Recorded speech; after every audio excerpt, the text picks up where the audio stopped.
राधा आत्मा को कहते हैं और स्वामी परमात्मा को। राधा और स्वामी दोनों नाम एक ही हैं और दोनों एक ही जगह रहते हैं।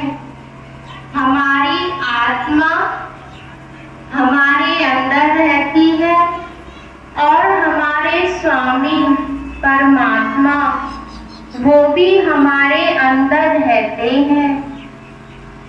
इसीलिए कहते हैं राधा और स्वामी दोनों ही हमारे अंदर रहते हैं और उसकी खोज भी हमें अंदर ही करनी है, बाहर नहीं। कहते हैं सब कुछ घर में बाहर नाही, बाहर टोले सो भरम भुलाई, कि सब कुछ हमारी इस नर नारायणी देह के अंदर परमात्मा विराजमान है। इसीलिए इस मनुष्य चोले को नर नारायणी देह कहा गया है कि इसके अंदर ही वो परम शक्ति परमात्मा की जो विराजमान है, वही परमात्मा जिसे हम बाहर ढूंढ रहे हैं वो बाहर नहीं, हमारे अंदर है। सिर्फ समझना, देखना, पहचानना है कि वो कहाँ पर है। हम सब आईने में अपने आप को देखते हैं, अपने शरीर को देखते हैं। किसी का रंग काला, किसी का रंग गोरा, कोई छोटा, कोई बड़ा, कोई गरीब, कोई अमीर। सब कुछ हम बाहरी रूप से हर इंसान को देखते रहते हैं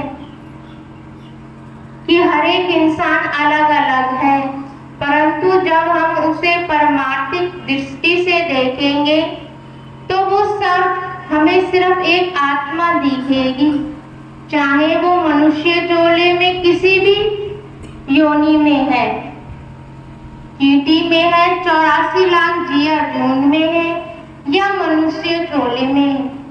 इन आंखों से तो हम मनुष्य का बाहरी रूप देख सकते हैं, उसका पद, उसकी नौकरी, वो किस हिसाब का है।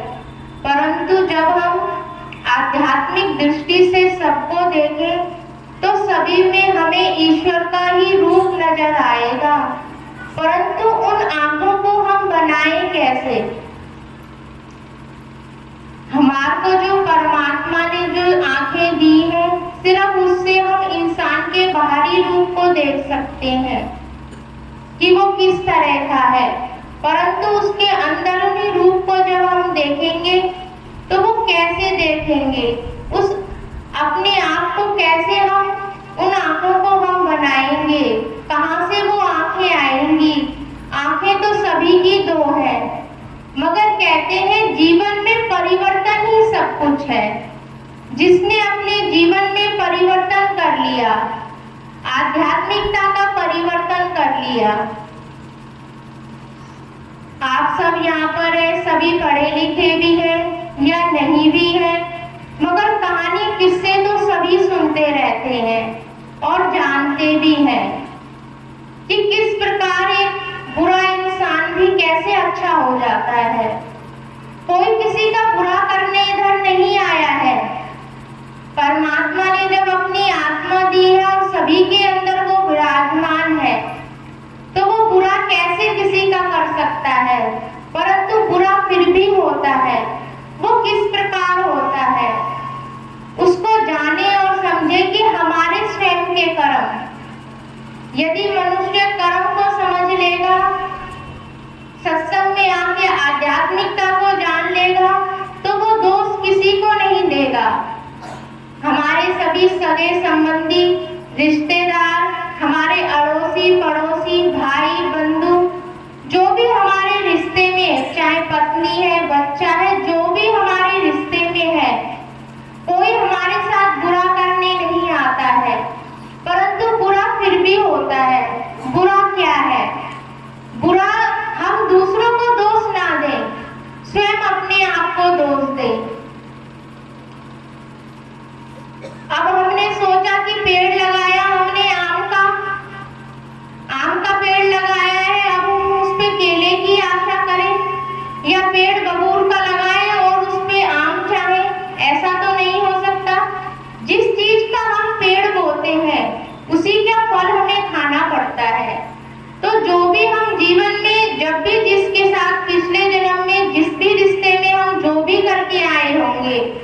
वही हमें अब इस रिश्ते में हमें मिलेगा। इसीलिए बुरा कोई नहीं करता, बुरा हम स्वयं करके आते हैं और इस जन्म में हमें भोगना पड़ता है। तो परमात्मा कहते हैं कि हमें आध्यात्मिक दृष्टि कैसे बनानी होगी, सभी बुराइयों को छोड़ना होगा। हम ये सोचे ही ना किसी ने हमारे साथ बुरा किया है, सिर्फ ये सोचने कि यह हमारा ही प्रारब्ध है जो हमारे सामने अब इस जन्म में आया है। संत कृपाल सिंह जी महाराज, जिन गुरु से मैंने दीक्षा ली थी, संत राजेंद्र सिंह जी महाराज से, उनके दादाजी संत कृपाल सिंह जी महाराज फरमाया करते थे कि यदि मैं अपने आश्रम के बाहर एक डॉक्टर, एक वकील, एक वैद्य बिठा लूं तो शायद सब लोग उनसे मिलकर अपनी समस्याओं का समाधान लेकर चले जाएंगे, कोई भी मुझसे मिलने नहीं आएगा। आध्यात्मिकता तो बहुत कम लोग पाना चाहते हैं। सब क्या पाना चाहते हैं? अपनी समस्याओं का समाधान। आज के इस युग में मनुष्य किसी न किसी समस्या से अपने आप में जूझ रहा है और वो सोचता है कि सिर्फ मेरी समस्या का समाधान ही मेरी मुक्ति का साधन है। किसी को आर्थिक परेशानी है, किसी को अपना भविष्य जानना है तो किसी पंडित की जरूरत है, किसी को अपना केस सुलझाना है तो वकील की जरूरत है, कोई बीमार है तो उसको डॉक्टर की जरूरत है। कृपाल सिंह जी महाराज कहते हैं कि किसी को मेरी जरूरत नहीं है, अर्थात मेरी का अर्थ है परमात्मा। कृपाल सिंह जी महाराज के रूप में कहते हैं कि किसी को मेरी अर्थात अपने आप को जानने की किसी को जरूरत नहीं है, सिर्फ उसको ठीक होना है कि बस मैं ठीक हो गया तो अब सब कुछ सही चलेगा। अगर हम कपड़े को मोटी मोटी सिलाई करके सील लें, वो कितने दिन पहना जाएगा? वो तुरंत ही फट जाएगा। या ऊपर से किसी भी चीज को हम लीपा पोती कर ले, अपने शरीर को ही ले ले, कितना भी लीपा पोती कर ले, परंतु वो अंदर से क्या है? जब तक कि कोई चीज अंदर से सही नहीं होगी तो बाहर से तो वो तुरंत खराब हो जाएगी। तो कृपाल सिंह जी महाराज कहते थे कि मनुष्य अपनी समस्याओं में इतना उलझा हुआ है कि वो सिर्फ मेरे पास अपनी समस्याओं का समाधान पूछने के लिए आता है, अपने आप को कोई जानने की कोशिश नहीं करता। सत्संग क्या है? महाराज जी फरमाया करते थे कि सत्संग मनुष्य के अंदर की आत्मा को झुंझोड़कर उसको समझाने की बात है कि ऊपर से कोई कितना भी हम कर ले, आज गोली खा ली फिर बीमार हो जाएंगे, जब तक कि हम अपनी अंदर की आत्मा को तंदुरुस्त नहीं करेंगे। आज सुबह हमने खाना खाया परंतु शाम को फिर भूख लग गई, फिर अगले दिन भूख लग गई।